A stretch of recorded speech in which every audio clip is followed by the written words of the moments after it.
After the last few weeks, can you see the incentives of how people slide from the left to the right? This sort of denial by the Purity Party, the right is welcoming with open arms, disaffected Democrats, please come here. Mm-hmm. Yeah, I do actually.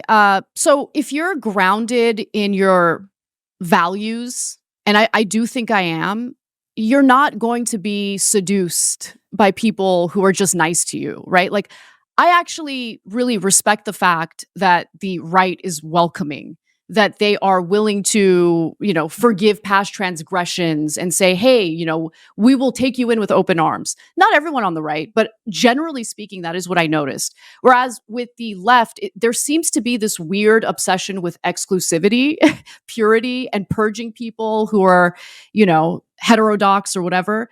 And so I've noticed quite a bit of that on the left. But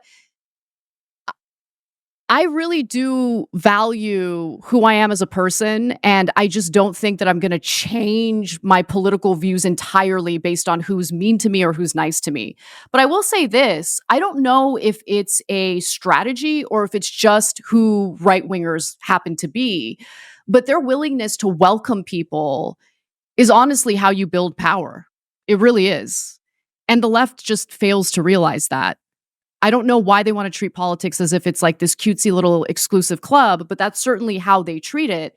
But then there's also this paradox, because you look at the current Democratic Party, like Kamala Harris's campaign, for instance, and she's like luring in the who's who of Bush-era Republicans. And I don't like those folks. I don't like neocons. I think that, in fact, I became politicized when the neocons were in charge during the Bush administration. And the idea that I now have to just hold my nose and support Kamala Harris, even as she is talking about the value of having Dick Cheney endorse her and campaign with her, it just like grosses me out. So it's like a weird paradox, because while I'm being trashed pretty viciously, there's like this insane support for what the Democratic Party is doing in bringing in never Trump Republicans. It's almost like Trump is at the center of everything. It certainly feels that way, yeah. Yeah. So it's like, if you're an enemy of Trump's, then you are welcome. Mm-hmm. But if you are someone who believes in a lot of left-wing policies, but you're critical in certain ways, well, you're not pure enough. We're going to purge you. We're going to purge you. Where does that degree of purity come from? I have no idea. Have you tried to think about sort of what this mechanism is, this underlying dynamic? It could be fear, right? Fear of betrayal. I think that, one thing that has really given me some clarity about what drives people is Jonathan Haidt's work when it comes to moral foundations. I love that book. I loved Coddling of the American Mind too. That was an excellent book as well. But what I appreciated about that is I was able to learn about my own inherent biases. And also I was able to learn what moral foundations the left has that leads to certain behaviors and certain beliefs. So the left tends to score very low on loyalty. And so that was really interesting. I took the test. I don't know how accurate it is, but I scored the absolute highest in loyalty.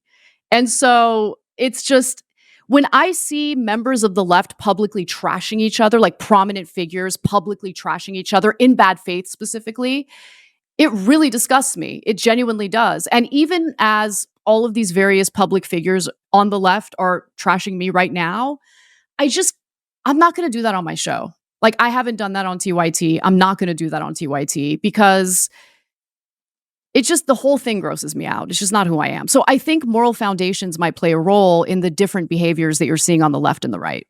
I understand what you mean about this fear, and especially the loyalty point, that I often think that if you know one of someone's opinions and from it you can accurately predict everything else that they believe, even though they might not genuinely believe it, you have this reliable model that kind of projects out where Ana, we don't need to worry about Ana, she was on board with X, Y, and Z last time. But if you're this sort of perfect round sphere, we know that if we roll you where you're going to go. But if you've got a couple of little sort of chinks out of you and a couple of dents and divots, you go, well, hang on, she didn't quite agree with us so much on that. So she's like an unreliable ally moving forward. I'm not so sure that I actually do trust her on this thing. So rather than potentially put your faith in someone who is with you most of the time, but not all of the time, it's easier to just cast you out. But even though you said, you're not, your political allegiance doesn't lie with whoever is nicest to you, you can certainly see the dynamic of how people would feel put off by the left's distaste. It's all well and good saying, I don't go just where people want me,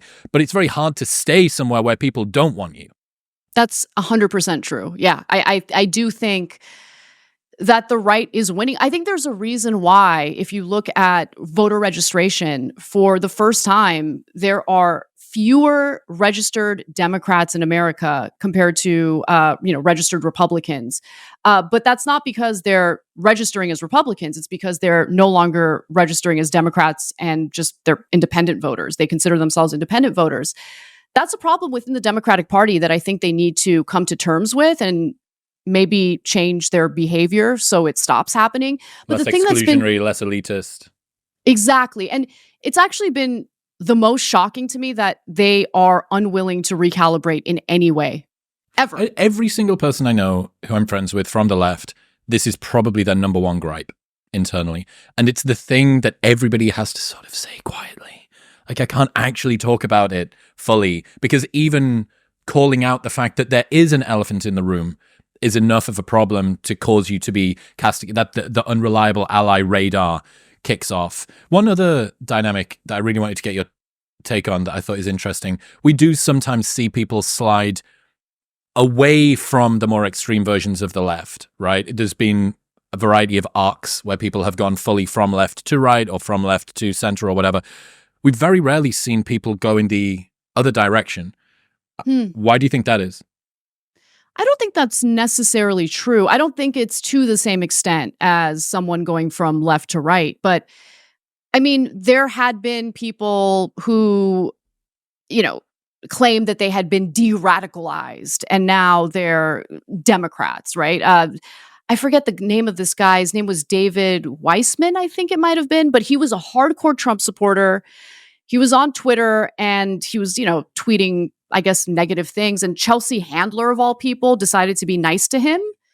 And she de-radicalized him. But like, that goes back to what we were saying, right? Like, for some people, those dynamics really do mean a lot to them. So if someone is willing to be kind to you, even if they have a different political opinion, and if they're willing to have a conversation with you, well, there is an opportunity for persuasion there. And I wish the left overall realized that, right? These people are not our enemies. I'm talking about voters here. I'm not talking about, people in positions of power. When it comes to ordinary Americans, these people should not be viewed as our enemies because they think differently than us.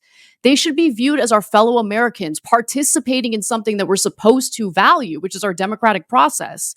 So if we stop treating them like they're pariahs and we actually are willing to have good faith conversations with them, there are opportunities for persuasion. Maybe there aren't. Maybe they're not willing to be persuaded, and that's fine. But this idea that we should cut ourselves off from anyone who thinks a little differently from us, that is a losing strategy. Yeah. It just is. They're certainly not going to be persuaded if you just castigate them the second that they try and talk to you. Yeah, you can disagree with your own side, but if the other side rejects you too, you go, okay, well, I guess I am politically homeless. I am just sat in the middle now because there isn't anywhere for me to go. It does seem oddly like a kamikaze ideology for the future of a party if you continue to spiral the purity round and round and shave off the people who don't wholeheartedly take on board the things that you want. And you mentioned earlier on when you guys, some of your audience had thought that you'd pushed too far on Trump and that had been sort of disaffecting to them. They'd felt like it wasn't maybe as objective previously. Do you think that the audience that you've built now is ready to hear you with an alternative perspective? What's that been like? This has been, my evolution, if you want to call it that, has not happened overnight. I mean, this has been a slow, painful thing that's been happening for a few years now. And so I think that the audience members who were not interested in this evolution have already left, and they've found, programming that makes them feel comfortable, programming that they like, and that's great. That's their right. The people who have stayed behind, some of them are still very critical, but I really respect them. And it's okay that they're critical. I'm willing to take their criticism because they are willing to hear me out. They are willing to hear what I have to say. They're willing to hear opinions that might differ from theirs. And I have tremendous respect for anyone who has that kind of mindset. So I love my audience. I'm very grateful for the audience we have. And I'm, sad that there was, a small portion of our, audience who decided to leave, but that's their prerogative. And I'm not going to continue to be in some sort of like ideological prison to appease people. I want to find what the reality is. And I'm going to get things wrong still. Mm-hmm. But I also want to be honest about when I do get things wrong, and I want to correct myself, and I want to build the trust that I feel that for a few years, I just didn't deserve. It's a really reasonable, a shockingly reasonable take. And the fact that that's kind of a radical position probably tells us all that we need to know about how the internet works. In other news, this episode is brought to you by Nomatic. Traveling should be about the journey, not the chaos of packing.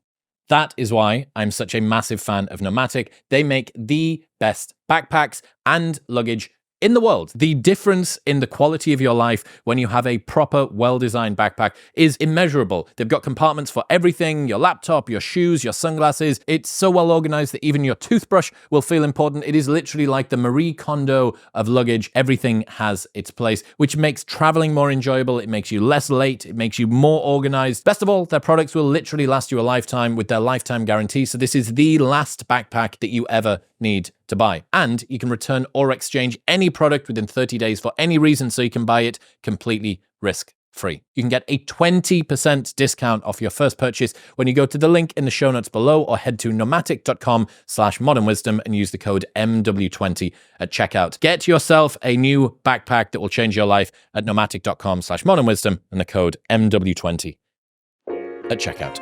Thank you very much for tuning in. If you enjoyed that clip, you will love the full-length podcast in all its glory, which is available right here. Go on. Press it.